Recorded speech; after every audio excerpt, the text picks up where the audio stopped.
Martial law before midterms? Oh, yeah. And you know that the government might shut down here in a few weeks. Actually, just a couple of weeks. This is exciting. So buckle up, Buttercups. I hope you have your organic, non-GMO popcorn and your favorite beverage, because it's like we're living in a reality TV show. Yeah. Check this out. I just listened to Mayor Jacob Frey from Minneapolis and Governor Tim Walz from Minnesota, and they were very outspoken about ICE agents in Minnesota and Minneapolis. And I want to talk about that because right now, what we are seeing at a not only global stage, but here in the US is, well, it doesn't seem to be normal, in my opinion. I haven't seen it this intense so far, and it has been intense the past, 10, 20 years. Actually, I mean, for many years. But this is wild. And especially when I read news articles that say President Trump said during a speech that if Republicans lose the midterms, that he's going to be impeached.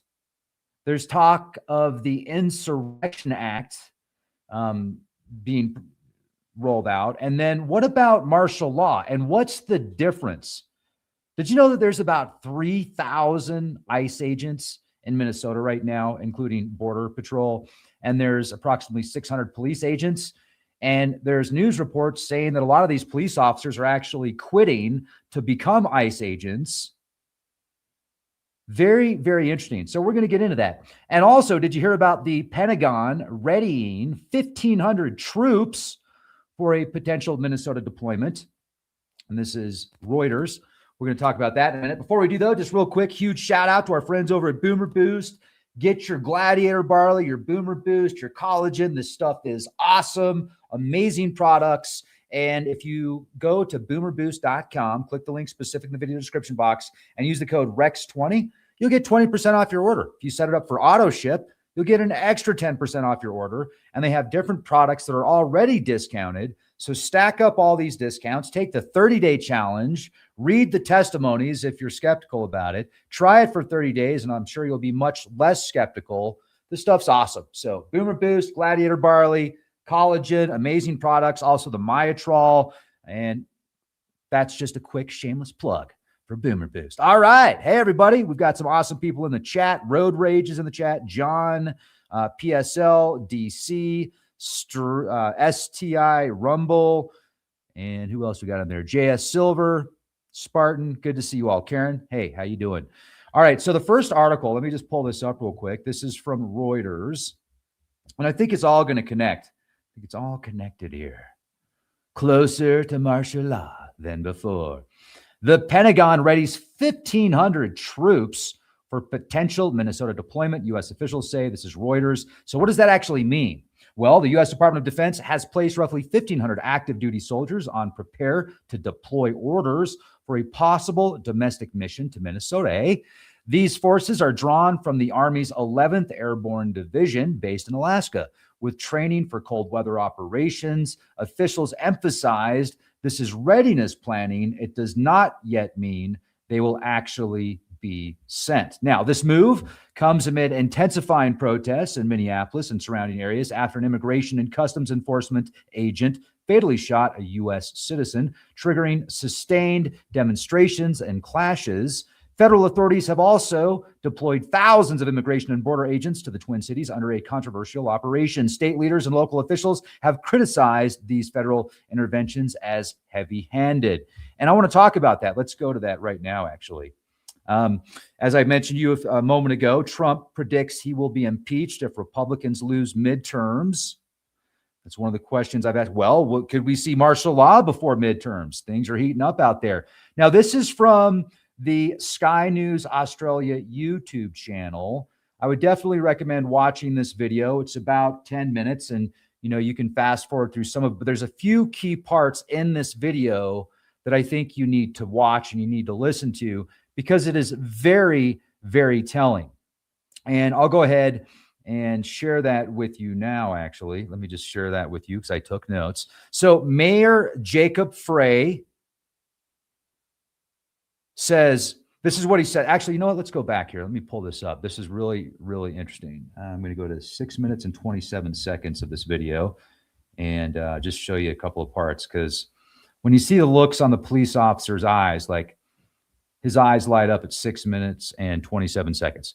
So at 6 minutes and 27 seconds, which is shortly after Mayor Frey says, Mayor Frey says, we have residents that are asking the very limited number of police officers we have to fight ICE agents on the street, to stand by their neighbors. When he says that, as soon as he says that, check out the look at the eyes on the police officer here. As soon as he says that, this police officer that is standing next to the mayor, his eyebrows go, what? Like, you could tell he's thinking, what the hell did he just say? Anyway, that's what it looked like to me as soon as he said that. So the mayor says, we have residents that are asking the very limited number of police officers we have to fight ICE agents on the street, to stand by their neighbors. He then goes on to say, we cannot be at a place right now in America where we have two government entities that are literally fighting one another. Why are we put in this position? He says, and then he goes on to say, because we have 600 police officers and there's 3,000 ICE agents. He then goes on to say, ICE agents and border control in our city and our state are creating chaos. He then says, we cannot counter Donald Trump's chaos with our own brand of chaos. He says, if you're taking the bait, you are not helping, and you are not helping the undocumented immigrants of this city. You are not helping the people that call this place home. Wow. Very, very interesting to see the division right now with government and politics, the state and federal levels. This is a video showing federal agents' vehicles being looted during protests in Minnesota and Minneapolis. Now, it's one thing to have a peaceful protest, and it's another to loot a federal agent's vehicle. You're going to go to prison if you do that, most likely. Very bad idea.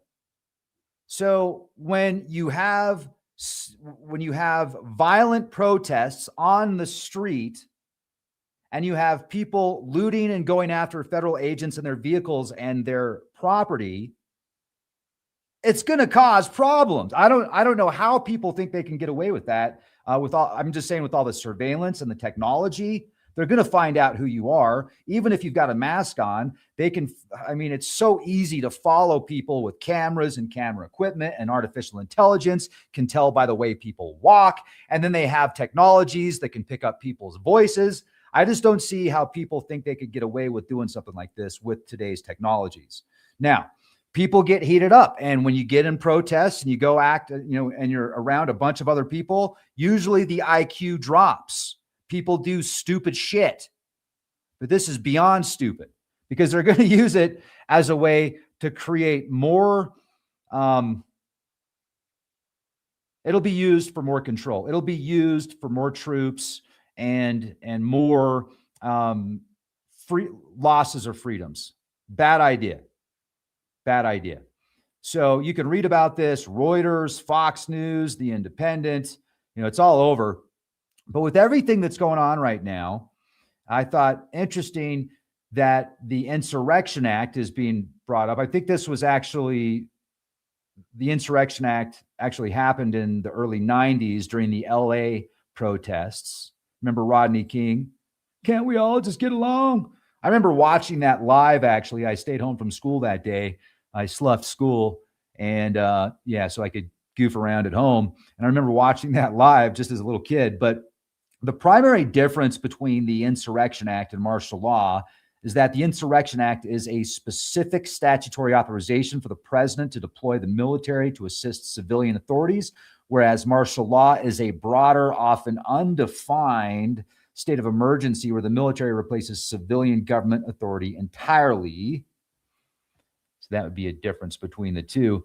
But this active duty, 1,500 active duty soldiers that could potentially be deployed, this moves This move comes amid intensifying protests in Minneapolis and surrounding areas.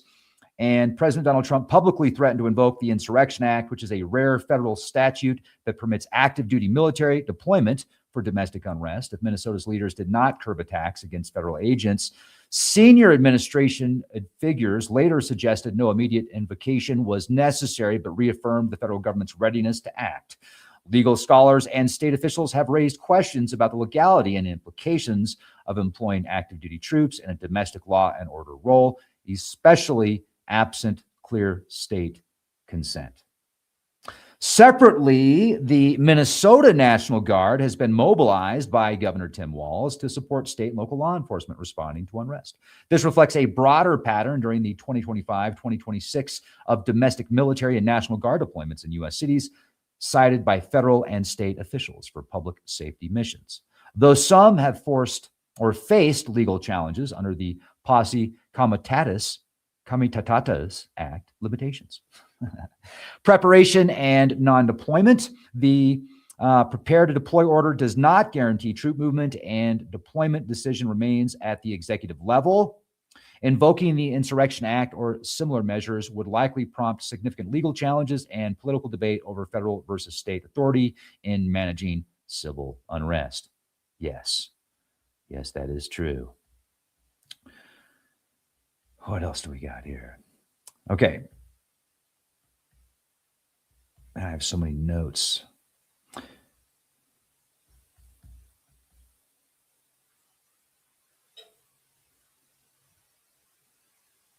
There has been broader federal deployments that have occurred in other cities. And I've got a prediction here for 2026. This is one of my forecasts. Now, I could be wrong. Could be right. We're going to see more troops in LA, Chicago,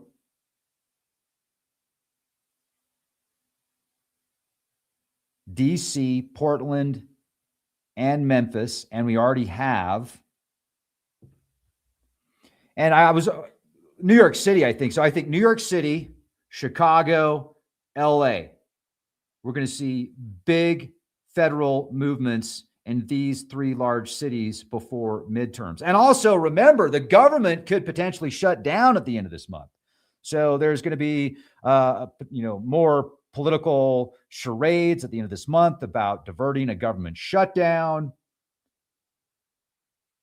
And I think the three big cities we need to look at after Minneapolis is New York City, Chicago, and LA. And with this, when I heard the mayor say we've only got 600 police officers, but 3,000 ICE agents in the city right now, and I read news about how police are actually quitting their job to go work for ICE because they think they're going to get better work conditions and more money and be able to do more without with less oversight, basically. I thought to myself, could this be the beginning of a federalized police in some of these large cities? Like if the governors and the mayors are basically going to have opposing ideas to the administration and the federal government, and if they're going to criticize the administration and the federal government the way that they are, combined with many other variables, could we see federalized police? Could we see federalized security forces go into these large cities and actually take over or supersede some of the local police stations? I wouldn't be surprised. Now, I'm not saying that's going to happen by any means, but I would not be surprised if we see this influx of federal agents and a lot of the local police starting to jump ship over to being a federal agent or an ICE agent. Very, very interesting. I mean, can you believe that the mayor said we cannot counter Donald Trump's chaos with our own brand of chaos? Wow. And then the look on the cop's face next to him, he's like, did you really just say that? But anyway, so that's what I see potentially in the near future. More federalized agencies going after protesters And then I want to read your comments in the comment section. What do you think is going to happen? How do you feel about all this? It's wild, right? It is wild. Yeah, and you saw this. Anti-ICE demonstrators chase off outnumbered far-right activists at Minneapolis rally. Allegedly, one of the far-right activists was stabbed at this rally, but there's no police report of that yet. You can read about it, The Independent. Pardon, January 6th rioter chased from pro-ICE rally in Minneapolis.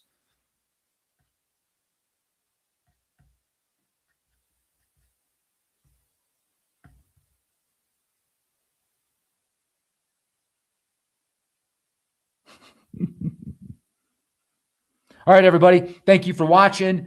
Hit the bell. Be well. Have a beautiful day. This is just a quick update. Be prepared, not scared. And be the change you want to see. And don't be an idiot. Don't be an idiot. That should be today's motto. Do not be an idiot. They will use that against you.